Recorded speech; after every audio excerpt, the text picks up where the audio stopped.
নিশ্চয় কাৰ্যনিৰ্বাহক সভাই সিদ্ধান্ত কৰিব। মই ভাবোঁ ভাষাটোৰ প্ৰচাৰ, চৰ্চা আৰু গৱেষণা এই তিনিটা দিশত অলপ অধিক গুৰুত্ব দিব লাগে পূৰ্বাঞ্চল টাই সাহিত্য সভাই। আমি আজি কেইবাখনো পুথি ইতিমধ্যে আমি আজি উন্মোচন কৰিছোঁ। গতিকে আৰু এই দিশত আমি ভাষাটোক জনসাধাৰণৰ মাজলৈ লৈ যাব লাগে। আৰু ভাষাটোৱে হৈছে এটা জাতিৰ মেৰুদণ্ড। গতিকে জাতিটোক আমি থিয় কৰি ৰাখিবলৈ হ'লে মেৰুদণ্ডডাল থিয় হৈ থাকিব লাগিব, পোন হৈ থাকিব লাগিব। আৰু সেইটোৱে হৈছে ভাষা সাহিত্য। ভাষা সাহিত্যৰ মাজেদিহে আমি জাতিটোক আমি ৰক্ষা কৰিব পাৰিম বা ভাষাটো চৰ্চা কৰিব পাৰোঁ আৰু ভাষাটোক আৰু অধিক জনপ্ৰিয় কৰি তুলিব পাৰিম বা উঠি অহা প্ৰজন্মই এই দিশটো অনুধাৱন কৰিব লাগিব। আমাৰ টাই ভাষাৰ শিল্পী ইতিমধ্যে দেৱজ্যোতি ফুকনে এটি সুন্দৰ গীতেৰে ৰাইজক আদৰণি জনালে, আহ্বানো জনালে। গতিকে তেখেতৰ যি প্ৰতিভা আৰু বিকাশ কৰক মই আজি আহ্বান জনাইছোঁ। আৰু ইয়াতো চেলেংহাট অঞ্চলৰ এক বৈশিষ্ট্য আছে, এই বৈশিষ্ট্য আমি অটুট ৰাখিব লাগিব। গতিকে এই কথাখিনি আহিছোঁ চেলেংহাট অধিৱেশনে এক নতুনত্ব কঢ়িয়াই আনিব লাগিব আগন্তুক দিনত। আজি স্বৰ্গদেউ চাওলুং চুকাফাৰ লগত 3 পণ্ডিত লৈ আহিছিল। তেওঁলোকক কি কৰিছে চাংমুং, চাম মানে 3 মুং মানে পণ্ডিত, এখন 3 পণ্ডিতৰ দেশ বুলি তেখেতেই স্বৰ্গদেউ চাওলুং চুকাফাই কৈ গৈছিল। অৰ্থাৎ এই পণ্ডিতসকলে, পুৰোহিতসকলেই আজি পুথি পাজি বা ভাষা বুৰঞ্জী ৰক্ষা কৰাৰ কাৰণে আমি আজি চৰ্চা কৰিবলৈ আমি সুবিধা পাইছোঁ। আৰু তাত থকা এই বুৰঞ্জী ইতিহাস আমি জানিবলৈ সক্ষম হৈছোঁ। আৰু এতিয়াও আমি এই যে ব্ৰিটিছে লৈ গ'ল পণ্ডিত টেঙাই মোহনক 3 বছৰ দিন তেখেতলোকে তাতে ইংৰাজী শিক্ষা দি এই নৈত উটি যোৱা এই যে ট্ৰাংকত যোৱা এই পুথিখিনিক নি তেওঁতে ভাষাৰ চৰ্চা কৰোৱালে ব্ৰিটিছে। গতিকে এই কথাবিলাক আজি আমি এই পুথি পাজিবিলাকৰ কি আছে তাত লুকাই, এইখিনি কথাও আমি অধ্যয়ন হ'ব লাগে। আমাৰ যিকেইজন সন্মানীয় বুৰঞ্জীবিদ আছে মই জানো ভাষাটোৰ কাৰণে বহুকেইজনে ইয়াতে জড়িত হৈ আছে, তেখেতসকলে এইবিলাক অলপ চিন্তা কৰিব লাগে। মই ভাবোঁ এইখিনি আমি চিনি পাব লাগিব। প্ৰথম বুৰঞ্জী প্ৰণেতা পণ্ডিত টেঙাই মোহন আৰু তেখেতৰ যি বৰসম্ভৱ, যি লতি অম্বৰ, এই গোটেই কথাখিনিত কি আছে লুকাই, সেইখিনি সেই কথাখিনিও অলপ জনগণৰ মাজলৈ যে আমি লৈ যাওঁ। যথেষ্ট আছে বুৰঞ্জী অতীত, বুৰঞ্জীয়ে বৰ্তমানেই ভৱিষ্যত। আমাৰ ছাৰে ধুনীয়াকৈ কৈ গৈছে, দয়াগোহা ছাৰে। গতিকে মই ভাবোঁ যে আমি এতিয়া চৰকাৰী মানুহ, আমি বহুত কথা আমি চালি জাৰি ক'ব লাগে। আৰু এই কথা অভিযোগ ক'ৰবাত যুক্তি সহকাৰেও ক'ব লাগে, তথ্য সহকাৰে ক'ব লাগে। কিবা ক'ৰবাত ভুল হ'লে এখন টিভিত কাঁ চিন মাৰিব নহয় জানো, যদি সমালোচনা হ'ব। গতিকে সেইকাৰণে আমি এই বৰ জটিল বিষয়লৈ আমি নাযাওঁ।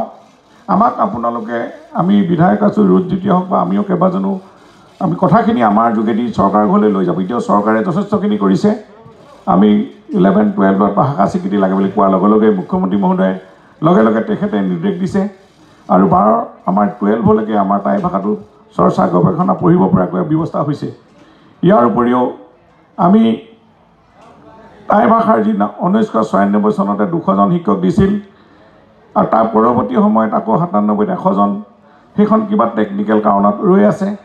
অৰ্থাৎ শিক্ষক নিযুক্তি দিলেই নহ'ব, শিক্ষকে পাঠদান কৰিব লাগিব। আমাৰ ল'ৰা ছোৱালীক ভাষাটো শিকিবলৈ আগ্ৰহ প্ৰকাশ কৰোৱাব লাগিব, বাধ্যতামূলক কৰিব লাগিব। আমি এই ক্ষেত্ৰত আমাৰ জাতিটো যেতিয়া সচেতন নহ'ব, আমি যেতিয়া নিজেই এইটো আমাৰ ভাষা বুলি নকওঁ, তেতিয়াহ'লে এইটোতো ভাষাটো বেলেগেতো এই ভাষাটো নলয়।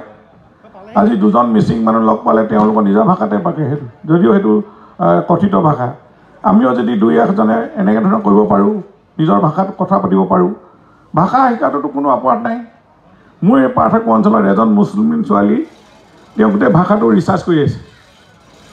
সকলোৱে ৰিচাৰ্চ কৰিব পাৰে, সকলো, ইয়াত কোনো বাধা নাই। এইটো স্বৰ্গদেউ চাওলুং চুকাফাই আদৰ্শটো দেখুৱাই গৈছে যে সকলোকে মিলাই এক জাতি কৰি। বহুতে এই কথাখিনিক অকণমান বিভ্ৰান্তিও কৰিব বিচাৰে বহুখিনি আজি নতুন আধুনিক যুগৰ সাহিত্যিকে। যদি এইখিনি আমি তালৈ বিতৰ্কলৈ নাযাওঁ, মই ভাবোঁ টাই সাহিত্য সভাৰ নেতৃত্বত ভাষাটো ৰক্ষা কৰা, ভাষাটোক চৰ্চা কৰা আৰু ইয়াৰ জৰিয়তে গৱেষণা কৰি জনসাধাৰণৰ মাজলৈ লৈ যোৱাৰ ব্যৱস্থা কৰক। আমি আছোঁ চৰকাৰৰ ঘৰত যি দাবী উত্থাপন বা যি ধৰণে আহ্বান জনাব লাগে, চৰকাৰী ফাণ্ড লাগে, কিবা অন্তৰ্ভুক্ত হ'ব লাগে, এইখিনি আমি কৰিম। এতিয়া indigenous tribal faith and culture বুলি এটা ডিপাৰ্টমেণ্টো হৈছে, তাত জাতি জনগোষ্ঠীসমূহৰ যি পৰম্পৰাবিলাক ৰক্ষা কৰি থকা সেই বিভাগটো বৰ্তমান মোৰ হাতলৈকে আহিছে এইকেইদিনৰ আগত। গতিকে মই সেইখিনিও ক'ব পাৰোঁ। মিউজিয়াম আহিছে, আজি ৱৰ্ল্ড হেৰিটেজ হৈছে স্বৰ্গদেউ সকলৰ এই মৈদামথলী। বহু আমাৰ আশাৰ প্ৰধানমন্ত্ৰী আমাৰ মুখ্যমন্ত্ৰী ডাঙৰীয়াই এইখিনি কাম কৰি দিছে। কিন্তু আমি অলপ কৃতজ্ঞ হ'ব লাগে জাতিটো, কাৰণ মই ৰেভিনিউ মিনিষ্টাৰ থকা অৱস্থাতেই 4,100 বিঘা মাটি আমি এটা ডিমাৰ্কেশ্যন কৰা হ'ল। এই মাটিটো যদি ডিমাৰ্কেশ্যন নহ'লহেঁতেন তেতিয়াহ'লেতো এই ৱৰ্ল্ড হেৰিটেজ স্বীকৃতিয়ে নহয়। ইমান চৰকাৰ আহি গ'ল, কোনো এইবিলাক চিন্তা কৰা নাছিল। গতিকে প্ৰথম কৈছে লেণ্ড ডিমাৰ্কেশ্যনটো চৰাইদেউ মৈদাম কিমান মাটি লাগে। চাৰে কোৱাৰ্টাৰলৈ নিজৰ তাত উপৰবিষ আছে আমাৰ, তেওঁলোকৰ মাটিখিনিও দখল কৰিবলৈ এতিয়াও বহুতে তাত উঠি পৰি লগা উদাহৰণ আছে। গতিকে এইখিনি চেণ্টিমেণ্টৰ কথা, মানুহৰ সমাজ প্ৰেম লাগিব, দেশ প্ৰেম, জাতি প্ৰেম লাগিব। গতিকে এনেকুৱা চিন্তাৰে আমি যদি এইখিনি অলপ আগবঢ়াই লৈ যাব পাৰোঁ, নিশ্চয় আমাৰ এই টাই সাহিত্য সভাৰ যি বহুদিনীয়া কষ্ট এইখিনি স্বীকৃতি হ'ব। গতিকে টাই সাহিত্য সভাৰ আৰু অন্যান্য সংগঠন আজি যিখিনি আমাৰ লগত আছে জড়িত, তেওঁলোকেও এই পুৰণি কীৰ্তিচিহ্ন সংৰক্ষণ, সৌন্দৰ্যবৰ্ধনকে আদি কৰি বিভিন্ন দিশত লাগি আছে আৰু বিভিন্ন তেওঁলোকৰ দাবী দিব আছে, 6 জনগোষ্ঠীৰ পৰা আদি কৰি বিভিন্ন সেইবিলাক পৰ্যায়ক্ৰমে হৈ থাকিব আৰু সেইখিনি আমি আলোচনা বিলোচনাৰ মাজেদি আমি আগবঢ়াই নিব লাগিব। কিন্তু মূল কথাটো হ'ল আমি জীয়াই থকাৰ প্ৰথম ভাষাটোৱে যদি আমি নাজানো, ভাষাটো কি, ভাষা চৰ্চাই যদি আমি কৰিব নোৱাৰোঁ, গতিকে তেতিয়াহ'লেতো তাৰ ক্ৰাইটেৰিয়াৰ ভিতৰত আমি নপৰিম। ক্ৰাইটেৰিয়া ফুলফিল কৰিব লাগিব। আমাৰ জনজাতি জনগোষ্ঠীয় চৰিত্ৰ কি কি থাকিব লাগে, এটা জাতি জনগোষ্ঠীয় স্বীকৃতি পাবলৈ হ'লে চৰিত্ৰবোৰ আমাৰ ক'ত হেৰাই গৈছে। গতিকে আধুনিকতাৰ মাজত আমাৰ পুৰণি চৰিত্ৰ আমি হেৰাই যাবলৈ দিব নালাগে। আমি এই বুৰঞ্জীৰ ইতিহাস আমাৰ উপৰিপুৰুষ স্বৰ্গদেউ চাওলুং চুকাফাই যি শাসন ব্যৱস্থা হওক, সমাজ ব্যৱস্থা ধৰি ৰাখিছিল, এই গোটেই ব্যৱস্থাখিনি আজিৰ তাৰিখত অতি প্ৰাসংগিক হৈ পৰিছে। তেওঁৰ পন্থাই উত্তম পন্থা। সমাজখন গঢ়িবলৈ হ'লে এতিয়া বিভিন্ন জাতি জনগোষ্ঠীৰ দ্বন্দ্ব আহি আছে, কিন্তু আমি যদি স্বৰ্গদেউ চাওলুং চুকাফাৰ আদৰ্শৰে জাতিটো গঠন কৰোঁ, অসমীয়া জাতি পুনৰ প্ৰাণতাই উঠিব।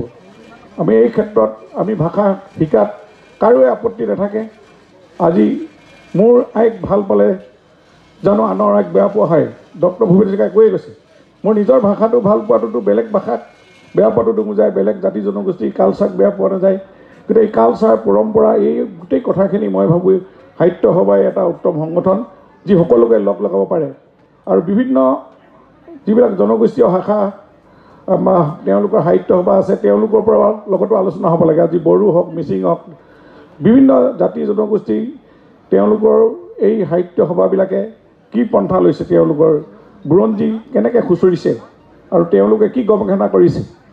গতিকে এতিয়া উঠি অহা প্ৰজন্মক এই সৎপথটো আমি দেখুৱালে জ্ঞানী হ'ব, গুণী হ'ব, দেশপ্ৰেমিক হ'ব। জাতি প্ৰেমটোৱে আচল প্ৰেম। এই জাতি ভাল পায়, আমি জাতিটোক গৌৰৱ উজ্জ্বল আজি প্ৰতিষ্ঠা কৰিবলৈ হ'লে আমি এনেকুৱা মাধ্যমেৰে ল'ব লাগিব।